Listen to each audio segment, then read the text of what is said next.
Hello, didn't get anything in new today, so we're just going to do some basic sorting. So I have my little sorting tray here, and like a half a box of cards. So there may not be a whole lot going on today. So all I'm going to do is pull the yellows out, and we will do our sorting of the yellows later.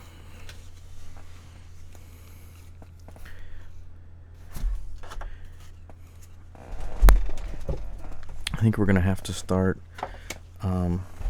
building actual packs to list, and we may end up doing initially, I'm thinking about it, like be up there, yeah, that should be fine. Listing a new one every day, so I may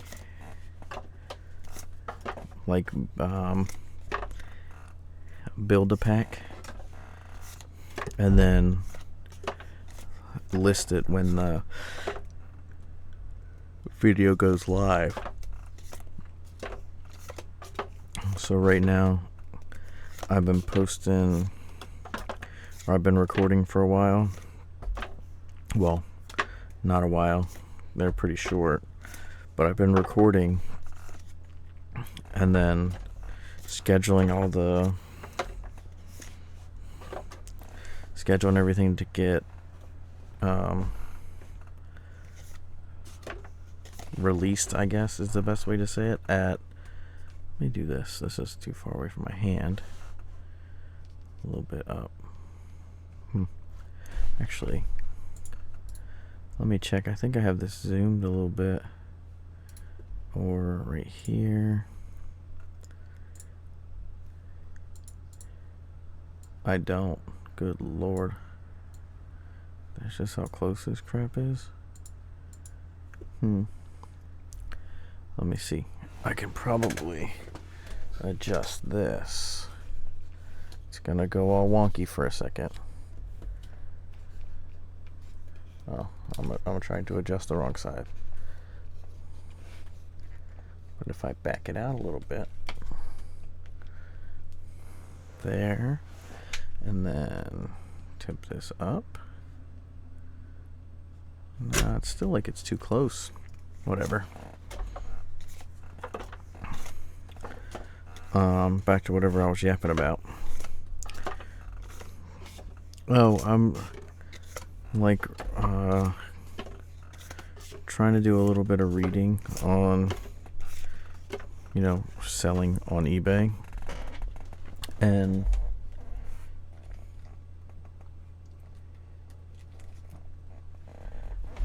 oh, wait. Okay, I'm going to finish that thought first. And it seems like it's probably best to post something every day. Just list something every day. So I think what we'll do is make a pack starting probably next week. I've still got so much to sort through. Probably next week we'll just start building a 60 card pack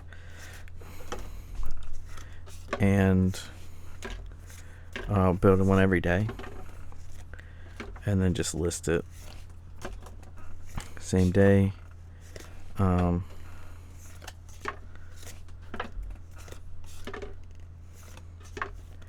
And I may even do, so I'm also thinking of going with like the Uber method of growing your business. And what I mean by that is just lose a shitload of money until you stop losing money. So I think what I'll probably end up doing is just for a while put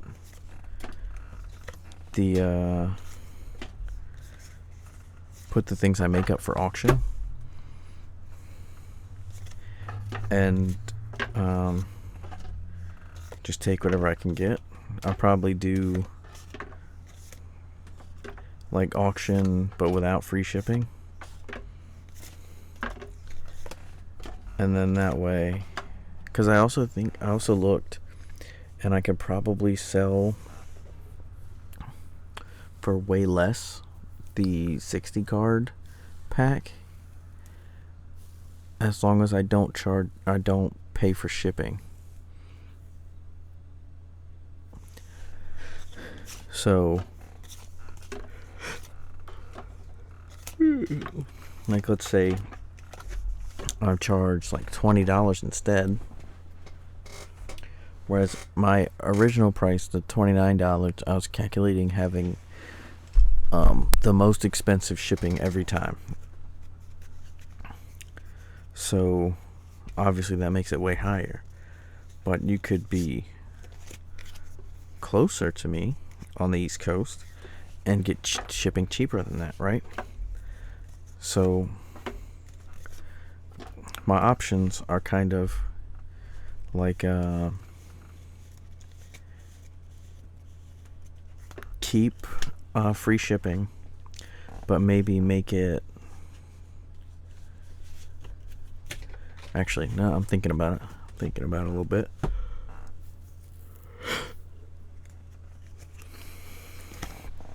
I think maybe I price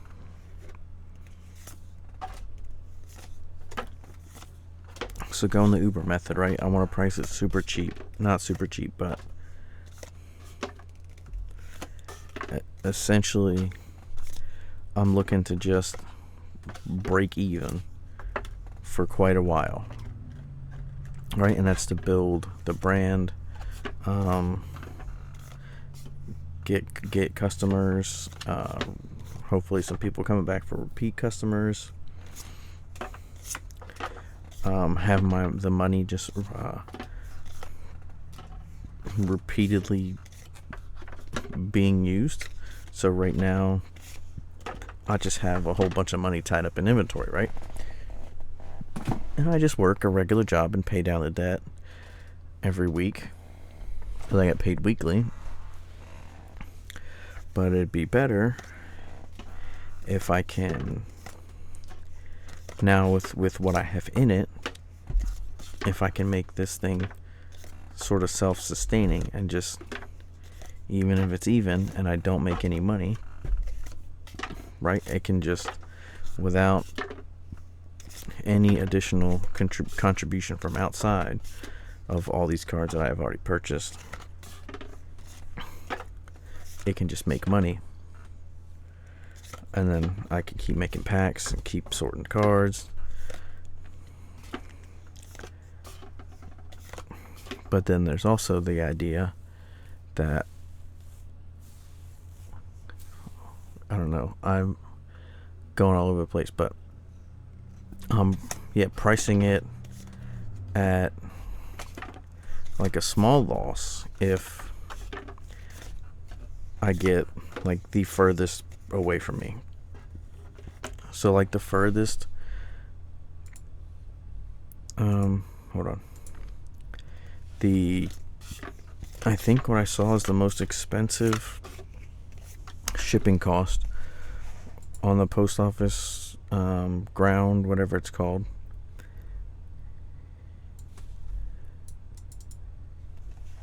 is $6.50, I think. So my cost on a 60 pack with 6 ultras is right around $10. So let's put this in. So if I sell them for $19.96, and I pay shipping, I lose 86 cents a pack. But if everybody has $6.50 shipping, but if some of them are not and are cheaper, that's where I could potentially make a little bit of money, or at least keep it even, so that I can keep this money cycling through here. And then as I start getting cards for cheaper,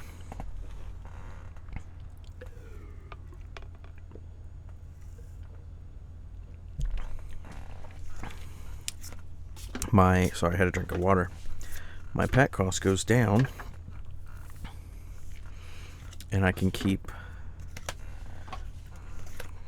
the same sort of profit, right? Or even, like, you know, lose a little bit less on the big ones, gain a little more on the cheap shipping ones. I think that's what we're gonna do. I think for now, the base 60 card pack I'm gonna sell for $20, $19.90, whatever the hell psychology tells me to sell it for, or $19.96, because it's got 6 ultras. And then we'll work on the Pokedex packs. So roughly 1,000 cards. Roughly 1,000 card packs that have one of each Pokemon that is currently available in the TCG. Because I know there are some that don't have. There's at least a couple that don't have cards.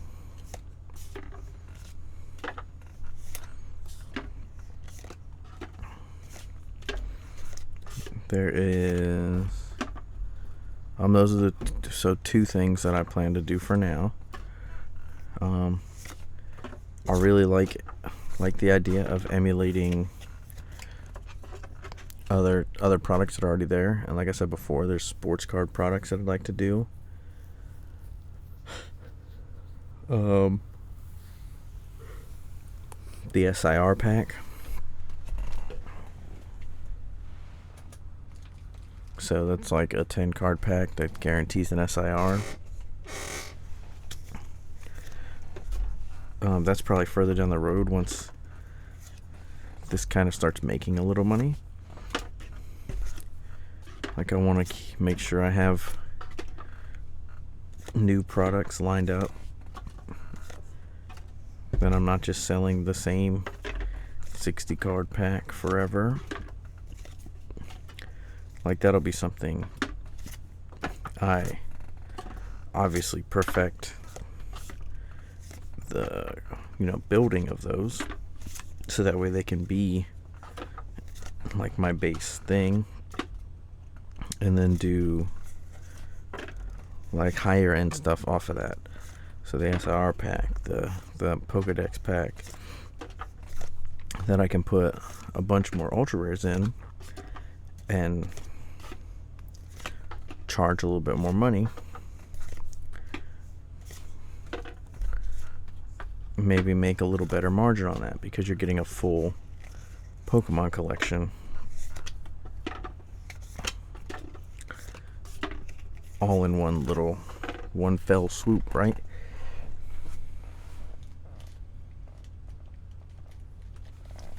And those would probably maybe not those. And then there could be like all hollows, so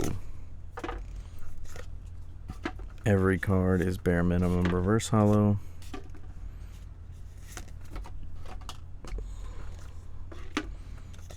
This Gengar's sick. I love this Gengar. The Gengar's cool as hell.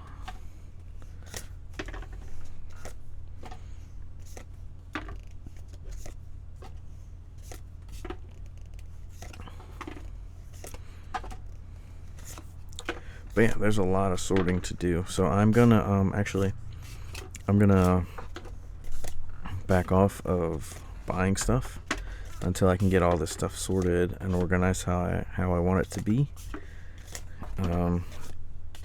and start getting some stuff sold. I have a few. I say a few, but I had built 20-ish. Built 20-ish of the 60 card things already. So really, I just need to list those and see what happens. And I think we just need to make it. Yeah, I think we decided we're just gonna make it cheap. And try to start getting some sales, some attention on my store.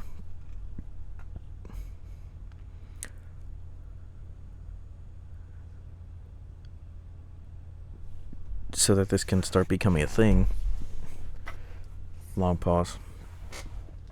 So this can start becoming a thing outside of my normal job, and it can potentially replace it eventually, right? I would love to be able to just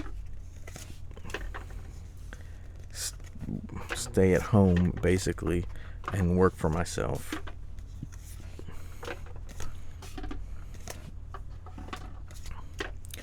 And if I can just sit around and play with Pokemon cards all day and do that,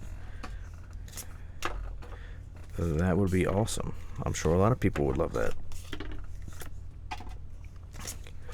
But like I said in our first episode, I guess, whatever, my first day, I think there's a giant opportunity in the secondary market for these packs. Especially when so many people just dump their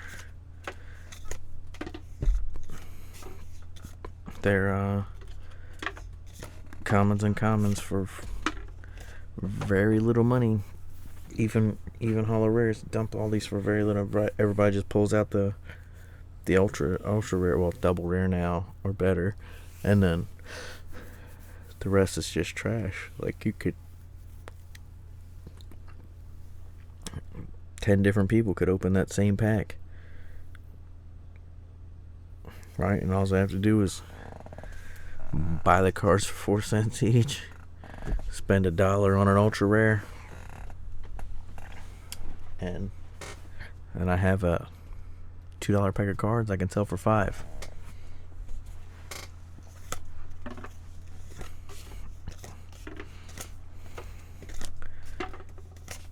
And this is really the part that kind of costs the most, is just the time you have to spend sorting through cards. So there are like robot card sorters, but obviously I can't spend that money. Those are like 30-40 grand, so I ain't doing that now, especially when, like, I need something to fill my time anyway. So I'll just hand sort these, yap at whoever's watching this, even if it's literally no one ever. And I'll just sit here yapping and sorting cards, and then putting them in my store.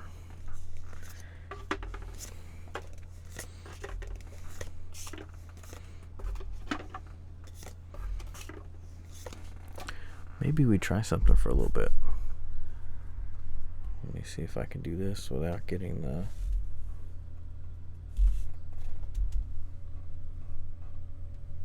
How far down do I have to do this? Damn. Okay, that's pretty good.